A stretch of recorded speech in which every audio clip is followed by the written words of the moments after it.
जय हिंद दोस्तों। आज हम लोग देखने वाले हैं क्लास 10th का पहला चैप्टर वास्तविक संख्या का 20 ऑब्जेक्टिव क्वेश्चन।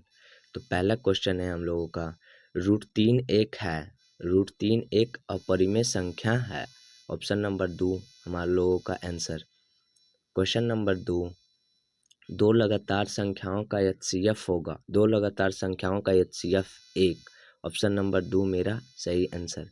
क्वेश्चन नंबर 3 दिया हुआ है, दो परिमेय संख्याओं के बीच अधिकतम कितने परिमेय संख्या होती है?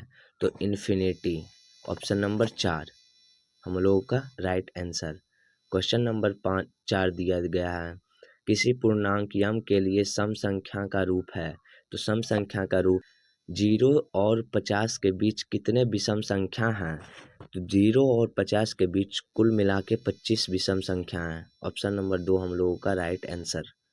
क्वेश्चन नंबर 6, पाई है। पाई एक अपरिमेय संख्या है, बट पाई का वैल्यू 22/7 ये परिमेय संख्या है। ये परिमेय संख्या है, बट पाई जो है अपरिमेय संख्या है। पाई का मान अपरिमेय संख्या है। क्वेश्चन नंबर 7, भाज्य बराबर ... इंटू भागफल गुणे प्लस शेषफल। तो इसका यहाँ डॉट में क्या भराएगा? तो भाज्य बराबर हो जाएगा भाजक। भाजक हम लोगों का ऑप्शन में नहीं दिया हुआ है, बट ये हमारा आंसर हुआ। Answer. Question number 7। Question number 8, दो परिमेय संख्याओं के बीच कितने परिमेय संख्या है? फिर से ये क्वेश्चन रिपीट हो गया। इसमें इन्फिनिटी होगा। Infinity. Question number 9। Question number 9 में दिया गया, दो क्रमागत सम संख्याओं का एचसीएफ होगा। दो क्रमांक सम संख्याओं का एचसीएफ होगा। तो इसमें ऑप्शन हो जाएगा हम लोगों का सेकेंड नंबर। तो क्वेश्चन नंबर हम लोग 9 देख लिए। क्वेश्चन नंबर देखते हैं हम 10। 10 में दिया हुआ है, दो परिमेय संख्याओं का गुणनफल 1 है। तो ए परिमेय संख्या होता है। दो परिमेय संख्याओं का गुणनफल हमेशा परिमेय संख्या होता है। क्वेश्चन नंबर 11, एक परिमेय संख्या और एक अपरिमेय संख्या का योग।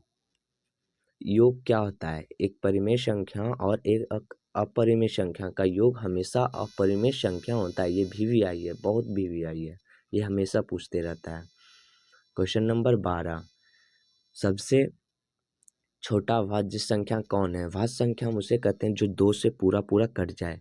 दोस्तों, ये चैप्टर का ऑब्जेक्टिव मानने से पहले मेरा एक प्लेलिस्ट में वीडियो है वास्तविक संख्या पे, उसमें फुल डिटेल वीडियो बना हुआ है, वो जाकर देख लीजिएगा। तो ये वीडियो पूरा समझ में आ जाएगा और उसमें सारा कॉन्सेप्ट भी दिया हुआ है। तो हम लोग देखते हैं क्वेश्चन नंबर 12, सबसे छोटा भाज्य संख्या कौन है? सबसे छोटा भाज्य संख्या हम उसे कहते हैं जो किसी भी संख्या से कट जाए। तो क्वेश्चन ऑप्शन नंबर ए 4, सबसे छोटा भाज्य संख्या 4 है। क्वेश्चन नंबर 13, सबसे छोटा अभाज्य संख्या। अभाज्य संख्या हम उसे कहते हैं जो एक और खुद से ही कटे, उसे हम अभाज्य संख्या कहते हैं। तो सबसे छोटा पूछ रहा है, छोटा हम लोगों का हो जाएगा, आंसर हम लोगों का हो जाएगा 2। 2 हमारा सबसे छोटा अभाज्य संख्या है।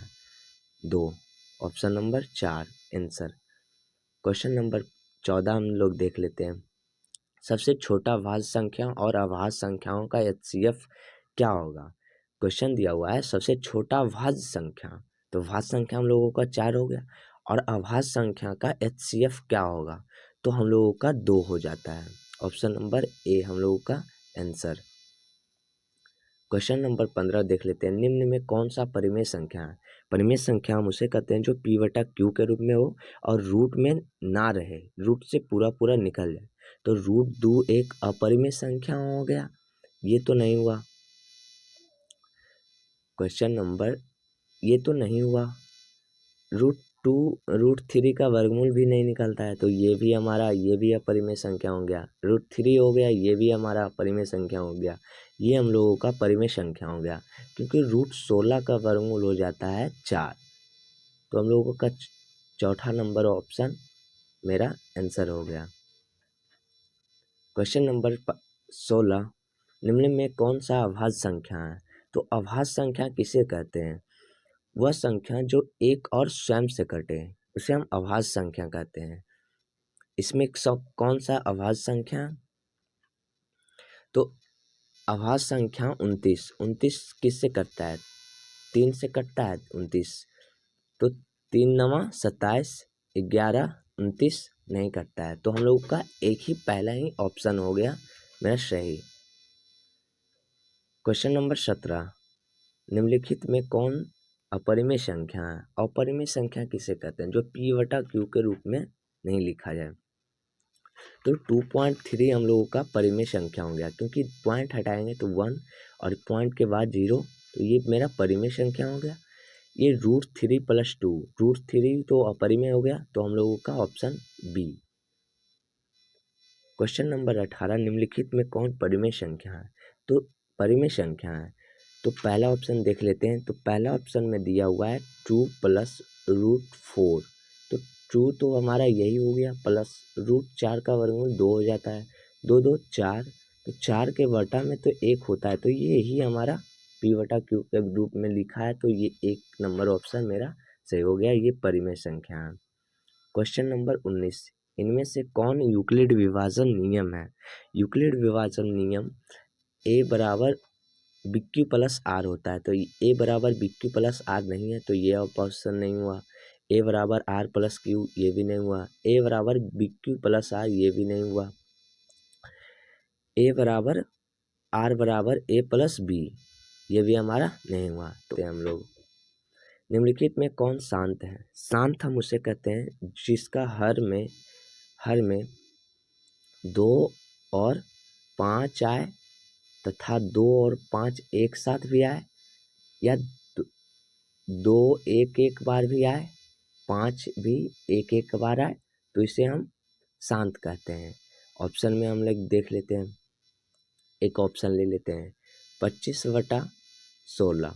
16 का इसे लघुत्तम निकालेंगे 16, तो 2 8 2 4 2 2, तो ये 2 2 आया, तो हम लोगों का ये शांत हो गया। एक और ले लेते हैं, एक 25/25। तो 25 का एलसीएम निकालेंगे, तो 5 5 5 5 आ गया, तो ये भी हमारा शांत हो गया। तो शांत हम उसे कहते हैं जिसका हर में 2 और 5 आए, 5 5 आए, 2 5 एक साथ भी आए, उसे हम शांत करते हैं। तो दोस्तों वीडियो अगर अच्छा लगे तो चैनल को सब्सक्राइब कर देना और बेल आइकन को दबाना ना भूलना for next video. Thank you.